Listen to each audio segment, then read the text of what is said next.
Selamat pagi Ibu Bapak yang dikasihi Tuhan. Salam sejahtera buat kita semua. Hari ini tadi saya sebutkan di dalam doa. Ini adalah Paskah yang terakhir. Minggu depan kita sudah merayakan pencurahan Roh Kudus Pentakosta itu. Saudara yang dikasihi Tuhan,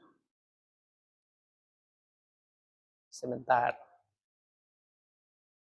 Belum ada. Ya. Mungkin generasi saya ke belakang, kalau mendengar Apollo 11, sepertinya tahu ya, pesawat ini pesawat apa? Pesawat antariksa. Yang membawa siapa? Yang membawa Neil Armstrong dan Buzz Aldrin. Itulah nama atau orang pertama yang menginjakkan kakinya di bulan. Kisah ini menjadi kontroversi, benar apa enggak ya? Atau ini rekayasa semata atau tidak? Tapi sejarah telah mencatat itu. Pada tahun berapa ini? Pada tahun di mana saya dilahirkan. Tahun 69. Sudah gocap tahun lebih. Sudah lama. Ini menarik memakai nama Apollo. Apa itu sih Apollo? Nama apa ini Apollo itu? Apollo adalah nama salah satu dewa. Dewa Yunani. Anaknya dewa Zeus dan Leto. Ia punya saudara kembar yang namanya Artemis. Cerita kita nih saya ajak untuk menerawang ke mitologi Yunani. Kok nggak mitologi Tangkuban Perahu saja di sini? Atau Jaket Tingkir, atau kisahnya Ken Dedes, Ken Arok. Ya ini karena kebetulan kisah yang terjadi konteksnya dalam bacaan Alkitab, kisah Rasul tadi, itu di sekitar itu. Kalau adanya pemberitaan Injil itu di tanah Jawa, di Bali, ya kita juga akan menggali konteksnya di sana seperti apa. Apollo ini diyakini dewa yang sangat sakti mandraguna. Ia dihubungkan dengan ia dewa matahari. Lalu ia juga adalah dewa pengobatan, dewa musik, dewa puisi. Dan yang paling utama adalah dewanya untuk meramal. Jadi mungkin inilah biangnya kalau orang-orang mau meramal ini adalah dewa ini. Dewanya ganteng. Saya ngambil gambarnya ini, saya sensor saja deh lewat situ ya. Karena ini ke bawahnya semua terbuka. Kalau ditampilkan di gereja kan rasanya kurang elok ya. Nah, pegang alat musik, lalu dia bisa segalanya. Maka ini seringkali juga dihubungkan, seperti Tuhan. Nah, dalam kuil di Delphi atau di Delphos, maka dewa ini dipuja sedemikian rupa. Kota Delphos atau Delphi ini punya peranan yang sangat penting. Kalau tidak mau dikatakan vital dan teramat penting bagi kehidupan Yunani kuno itu. Nubuat-nubuat atau tepatnya tadi karena dewa Apolos itu punya kemampuan untuk melihat masa depan, ramalan, maka kuilnya itu di Delphos atau di Delphi ini juga diyakini ini sebagai tempat orang untuk meminta ramalan ke depan ini seperti apa. Kalau kita pergi ke kelenteng, diapain namanya? Yang keluar Ciamsi itu? Itu. Di kuamnya. Saya bayangkan ini kuil tempat orang untuk kuamnya, untuk melihat peruntungannya ke depan seperti apa. Disitulah di kuil ini ada yang namanya imam. Tapi yang gambarnya seperti ini, perempuan, imamnya. Imam ini atau imam perempuan ini namanya Pitia. Pitia ini sangat berpengaruh, sangat disegani, dan menjadi tempat orang bertanya. Maka Pitia juga kan nggak bisa melayani semua orang. Tapi untuk mengatasi itu, maka ia punya yang namanya anak buahnya.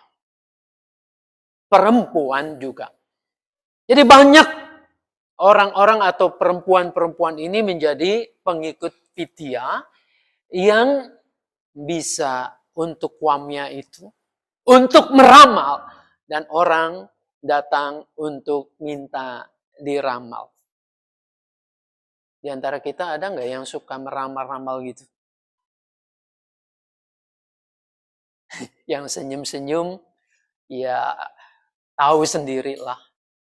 Kalau ditanya, percaya nggak sama ramalan? Percaya nggak sama zodiak? Jawabannya apa? Iya sih Pak, percaya nggak percaya. Kalau sudah mengatakan percaya nggak percaya, di hatimu itu pasti percaya. Nah, kota Delphi atau Delphos ini pusat. Sehingga ketika orang akan di situ memilih pemimpin, terjadi pergantian pemimpin, disinilah ramai untuk dikunjungi. Menentukan ini bagaimana nantinya haluan politik itu terjadi. Jadi Delphi ini adalah epicentrum. Pengaruh yang sangat kuat dalam budaya Yunani. Meskipun ya tetap tujuan utama mereka beribadah itu kuil di Athena. Tapi ini tidak bisa dipandang sebelah mata. Sejak lama Delphos menjadi salah satu kiblat kehidupan agama. Kepercayaan orang Yunani, politik orang Yunani. Keyakinan bahwa Apollo sebagai dewa pelindung begitu sangat kuat. Sehingga ritus-ritus, kegiatan-kegiatan kultus ibadah, pengorbanan kambing domba juga terjadi di situ. Ini menyemarakan kehidupan agama di sana. Pengaruh politik sangat terasa oleh karena ramalan-ramalan yang disampaikan oleh Pitia ini sangat menentukan nantinya kebijakan politik. Berperang atau tidak? Tanyanya kepada Pitia. Kepada orang yang dipercaya bisa meramal. Kalau kata dia perang, pasti menang, iya. Kalau kata Pitia, jangan, berdamai saja, maka damai. Bayangkan ini, sangat menentukan. Nah saudara-saudara, selain itu kuil Apollo di Delphos ini telah menjadi semacam pusat budaya. Terjadi pertukaran di situ gagasan, seni, arsitektur, dan sastra. Tidak dapat dipungkiri, maka kultus Apollo di Delphos ini merupakan situs keagamaan yang sangat penting. Nah, ini kuilnya tinggal reruntuhan. Meskipun kuil Apollo ini jauh letaknya. Adanya di pegunungan Parnasus katanya ya. Parnasus itu di mana? Ini jauh, di Parnasus. Letaknya sekitar 340 kilo dari Filipi. Filipi adanya di Makedonia. Lantaran begitu kuatnya pemujaan terhadap Apollo, maka tidak mengherankan jika Filipi yang merupakan ini Roma kecil, penduduk Filipi itu selalu meniru peradaban yang di Roma, maka sering disebut Roma kecil. Ini sangat terpapar, sangat terpengaruh oleh kultus di Delfos. Nah, perlu diingat juga bahwa Filipi ini sebagai kota yang terletak di jalur perdagangan, komunikasi antara Yunani dan Asia Kecil. Jadi sering dilalui itu. Jelas memiliki koneksi budaya. Saudara-saudara, agama dan kepercayaan yang barangkali dikuasai oleh mitologi Yunani ini sangat berpengaruh kuat di seluruh kekaisaran Roma pada waktu itu. Nah, akibatnya Filipi juga sangat terpengaruh. Maka disinilah tidak mengherankan ketika Paulus dan teman-temannya memberitakan Injil di kawasan Makedonia. Filipi. Nah, ini ada sambungannya nih dengan khotbah minggu yang lalu. Kisah Rasul minggu yang lalu menceritakan bahwa Paulus mendapatkan penglihatan, ada orang Makedonia datang kepadanya minta tolong. Lalu Paulus dan teman-temannya berangkat tuh, mulai dari Troas ke sekitar Makedonia. Nah, dari situlah Paulus singgah ini di Filipi nih. Ingat, di Filipi itu ada seorang perempuan yang bernama siapa yang menjual kain ungu itu? Lydia. Nah, disitulah Paulus memberitakan Injil. Disinilah pertemuan yang hari ini kita baca. Bahwa Paulus memberitakan Injil di antara perempuan-perempuan yang sedang berkumpul di rumah sembayang, di sinagogi waktu itu, yang salah satunya Lydia. Di antara perempuan-perempuan ini, ada juga pengikut Pythia itu. Yang digambarkan, dituliskan, dia adalah seorang yang bisa meramal. Petenung. Saya bayangkan ketika Paulus memberitakan Injil Tuhan Yesus Kristus. Kan ada banyak nih, antara lain kumpulan perempuan itu di sana. Yang salah satunya Lydia. Dia sedang antusias, orang-orang di situ menyimaknya dengan baik. Ada pengikut Pythia yang bisa menenung, meramal. Karena suhunya tadi kan pandai meramal. Jadi dia mengganggu apa yang dilakukan Paulus. Kata-katanya mirip kata-kata pujian, tetapi sebenarnya adalah olok-olok kepada Paulus di situ. Mengolok-olok apa yang Paulus beritakan, mengganggu, mengacaukan. Akibatnya apa? Apa yang terjadi dengan Paulus? Saya memposisikan diri sebagai Paulus kalau di sana gitu.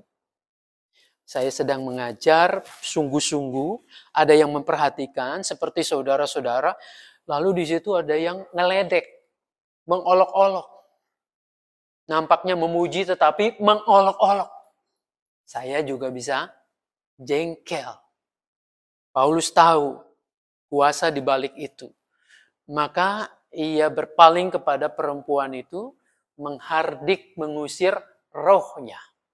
Dalam nama Yesus, keluarlah. Lalu yang terjadi apa? Yang terjadi, keluarlah kuasa jahat dari perempuan itu. Ia menjadi sadar kembali. Ini nampaknya kan sepele, udah beres. Injil diberitakan lagi. Tapi ternyata si perempuan petenung yang bisa meramal itu, dia adalah seorang bawahan yang punya bos. Rupanya ada yang mengkoordinir ini. Praktek yang demikian. Nah, bos perempuan ini marah. Marah menghasut orang-orang di sana. Ini orang-orang ini, orang Yahudi ini mengacaukan kehidupan, kebudayaan kita, keyakinan kita, maka harus ditangkap. Saudara-saudara, kalau dilihat tadi dari peta ini, maka yang terjadi itu pertarungannya tuh serius buat bos ini. Kenapa? Karena dengan perempuan itu bisa menjadi petenung, meramal, kan dia dapat cuan, dapat uang, bayar toh. Tapi ketika rohnya itu sudah diusir, tidak bisa lagi melakukan itu. Mungkin orang ini percaya kepada Injil. Akibatnya pundi-pundi cuannya itu kan ditutup. Ini untuk urusan bisnisnya itu. Tapi urusan keyakinan agama ini besar sekali. Karena akan mengancam apa yang terjadi di Athena, apa yang terjadi di Delphos atau Delphi itu. Keyakinan ini sedang merasa terancam dengan Paulus memberitakan Injil. Akibatnya ini serius, tidak main-main, maka Paulus dan teman-temannya itu harus ditangkap. Ditangkaplah Paulus bersama dengan teman-temannya. Ia dipenjara di ruang yang paling tengah itu. Dengan kaki yang dibelenggu. Saya bayangkan ini tempat yang sangat khusus. Penjara yang diperuntukkan oleh mereka untuk penjahat-penjahat yang besar. Saya pernah beberapa kali ke Nusa Kambangan. Di sana ada banyak penjara-penjara. Tapi ada penjara yang sangat khusus. Untuk apa? Untuk teroris. Dan untuk narkoba. Untuk teroris berlapis-lapis. Saya bayangkan, pada zaman itu mungkin Paulus dan Silas ini ditempatkan di situ. Sebagai seorang yang mengancam kehidupan orang Roma yang berbudaya Yunani itu. Nah, disinilah ia ditempatkan di penjara itu. Apa yang terjadi ketika Paulus ini ditempatkan di sana? Kisah Rasul menceritakan tengah malam Paulus dan Silas itu bernyanyi, berdoa, dan bernyanyi. Suaranya terdengar oleh tawanan-tawanan yang lain. Saudara-saudara, kalau kita yang menjadi Paulus dan Silas, mungkin sudah mulai stres, depresi. Masukkan ke bui paling dalam, dingin, mengerikan, dibelenggu lagi kakinya. Badannya, tubuhnya bisa dipenjara.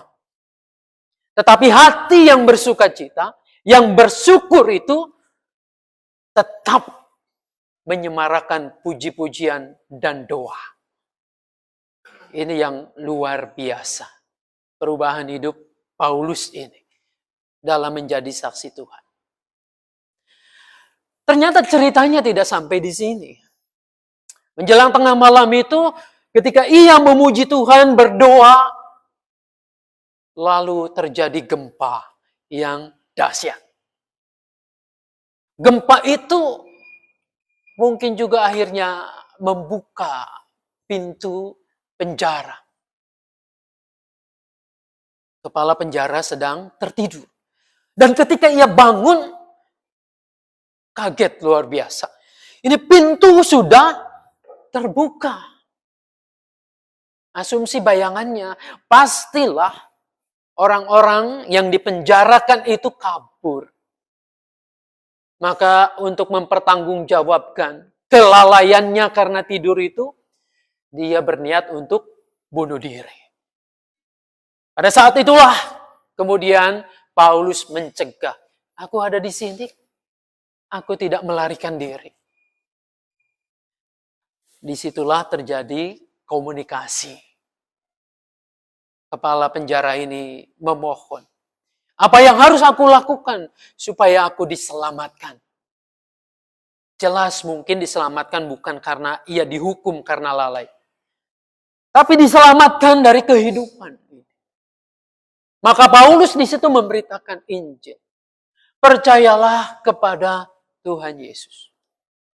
Singkatnya, kepala penjara dan seisi rumahnya memberi diri untuk dibaptis.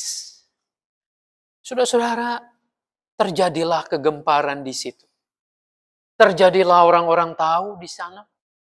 Lalu juga Lydia dan teman-temannya mengetahui kejadian ini. Mereka menampungnya. Atau ditampung di rumah Lydia. Ayat 40 kalau kita baca demikian. Lalu apa hubungannya dengan Injil yang hari ini kita baca? Saudara-saudara, Injil yang hari ini kita baca, ini bagian akhir dari doa Tuhan Yesus. Ketika ia sadar bahwa akan segera kembali kepada Bapanya yang di sorga itu.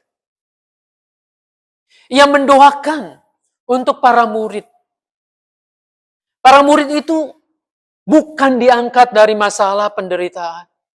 Dijauhkan dari penganiayaan, tidak. Tetapi dilindungi, dipelihara oleh Bapaknya. Dijagai. Dia tidak dibebaskan dari penderitaan, tetapi dipimpin oleh Tuhan sendiri. Dan doa Tuhan Yesus ini juga memohon kepada Bapaknya supaya memelihara mereka menjadi satu kesatuan yang utuh. Apa yang terjadi dengan Paulus, Silas, dan teman-temannya ini? Ternyata itulah wujud doa dari Tuhan Yesus. Mereka dipelihara, dilindungi. Ancaman, tantangan, bahaya. Mereka hadapi, iya. Tetapi mereka dijaga oleh Tuhan sendiri. Paulus dicambuk, didera, disiksa, dipenjarakan. Tapi ujungnya, kepala penjara itulah yang membalut luka-luka Paulus sendiri. Nah, saudara-saudara, di samping itu kita melihat bagaimana kesehatian para murid itu. Mereka bahu-membahu memberitakan Injil. Ada Lydia yang mendengarkan berita Injil. Ia kemudian menyediakan fasilitas untuk mendukung Paulus dan teman-temannya memberitakan Injil. Ada Silas, lalu ada Timotius, ada Lukas yang mencatat kisah ini. Mereka semua sehati sepikir dalam menghadapi tantangan yang tidak mudah.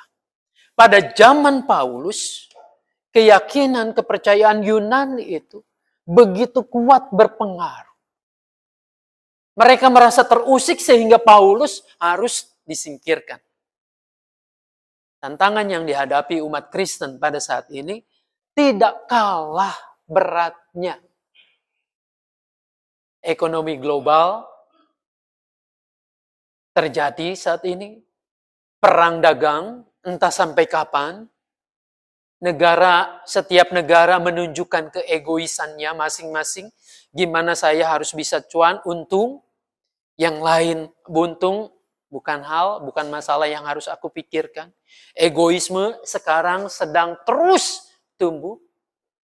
Ini tantangan buat anak-anak Tuhan. Ini di sini. Saudara-saudara, apa yang harus Anda dan saya lakukan menghadapi keadaan dunia yang seperti ini. Keserakahan manusia, ketamakan, kekhawatiran, kecemasan. Justru disinilah pelajaran dari kisah Rasul ini yang harus kita terapkan. Bahu-membahu, bersatu, sehati sepikir, kata Tuhan Yesus, sama seperti Bapa di dalam aku. Aku ingin mereka di dalam aku. Mereka sesamanya sebagai murid Tuhan bersatu. Punya perjuangan sama seperti yang diperjuangkan oleh Tuhan Yesus. Punya keprihatinan yang sama untuk menghadapi tantangan ini. Jadi saudara-saudara, marilah kita bahu-membahu mewujudkan doa Tuhan Yesus ini dengan bersama-sama melayani. Setiap kita memang punya keinginan, punya ambisi, punya cita-cita. Tetapi kita juga harus menyadari orang lain juga punya. Mari kita satukan ini di dalam Tuhan untuk mewujudkan yang dibaca tadi dalam Wahyu 21. Langit dan bumi yang baru. Yang penuh kedamaian, yang penuh keadilan. Bukan hanya adil buat sendiri, makmur buat sendiri. Tapi bersama-sama kita membangun. Tantangan ada iya. Tapi sekali lagi, mereka menghadapinya dengan keyakinan Tuhan memelihara. Dengan keyakinan bahwa Kristus hadir di tengah-tengah mereka. Dengan persekutuan yang kuat, mereka akan hadapi semua tantangan ini. Jemaat kita kecil, tapi kita belajar dari jemaat-jemaat sekali lagi Makedonia. Mereka kecil, mereka tertindas. Mereka teraniaya. Tapi mereka bisa survive, mereka bisa bertahan oleh karena kasih Kristus. Oleh karena mereka bersatu. Oleh karena mereka sehati sepikir. Mari kita wujudkan kini dan di sini. Tuhan Yesus memberkati kita. Amin.